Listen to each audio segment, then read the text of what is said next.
Blouse stitch ചെയ്യുമ്പോൾ നമ്മുടെ shoulder type അനുസരിച്ച് നമുക്ക് ബാക്കിൽ ഡിസൈൻ കൊടുക്കേണ്ട എങ്ങനെയാണെന്ന് നിങ്ങൾക്കറിയോ? അറിയില്ല, ഞാൻ പറഞ്ഞുതരാട്ടോ.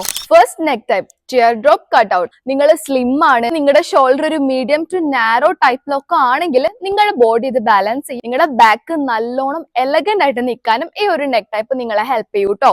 ആൻഡ് നെക്സ്റ്റ് വൺ വന്നിട്ട് ഡീപ്പ് വി നോച്ച് ബാക്ക്. അതായത് ഞാൻ ഈ കാണിച്ചിരിക്കുന്ന പോലെ ഡീപ്പായിട്ട് ഒരു വി ഷേപ്പ് ബാക്കിൽ കട്ട് ഔട്ട് കൊടുക്കുക. നിങ്ങളുടെ ബ്രോഡ് ഷോൾഡർ ആണ് അല്ലെങ്കിൽ ഒരു സ്ക്വയർ ഷോൾഡർ ആണെങ്കിൽ ഇങ്ങനെ കൊടുത്തു കഴിഞ്ഞാൽ കുറച്ചും കൂടെ ഭംഗി ഉണ്ടാവും. ആൻഡ് ഓൾസോ നിങ്ങളുടെ ബോഡി ബാലൻസ് ചെയ്യും. Third one scallop petal cut back. നിങ്ങളുടെ ബാക്കിൽ ഞാൻ ഈ കാണിച്ചിരിക്കുന്ന പോലെ ഒന്നെങ്കിൽ സ്കാലപ്പ് ചെയ്യാം അല്ലെങ്കിൽ പെറ്റൽ ടൈപ്പിൽ നിങ്ങൾക്ക് കട്ട് ചെയ്യാം. എനിവേ എങ്ങനെ വേണമെങ്കിലും നിങ്ങൾക്ക് ചെയ്യാം. ബ്രോഡ് ഷോൾഡറുകാർക്ക് വേണ്ടിയിട്ടുള്ളതാണ് കേട്ടോ. നിങ്ങളുടെ ഷോൾഡർ വിട്ട് ബാലൻസ് ചെയ്യാനായിട്ട് ഈ ഒരു നെക്ക് ടൈപ്പ് ഹെൽപ്പ് ചെയ്യും കേട്ടോ.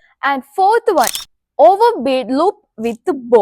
ഇത് കൂടുതലും റൗണ്ട് ടൈപ്പിൽ ഷോൾഡർ ഉള്ളവർക്ക് കുറച്ച് ഭംഗി ഉണ്ടാവും. And last double triangle V neck. കൂടുതലും narrow to medium shoulder type ഉള്ളവർക്ക് ട്രൈ ചെയ്യാൻ പറ്റിയ ബാക്ക് കട്ട് ഔട്ട് ആണ്. മെയിൻ ആയിട്ട് ബോഡി പോസ്ചർ എൻഹാൻസ് ചെയ്യാനായിട്ട് ഈ ഒരു ബാക്ക് കട്ട് ഔട്ട് ഹെൽപ്പ് ചെയ്യും. ഇപ്പൊ നിങ്ങൾക്ക് ഇഷ്ടമായില്ലോ എന്ന് ഇതിന്റെ പാർട്ട് 2 വേണോന്നും കൂടെ പറയാം. ഇനി ഇങ്ങനെയുള്ള വീഡിയോസിന് സബ്സ്ക്രൈബ് ചെയ്യുക. Thank you so much for watching. Bye. Happy Onam.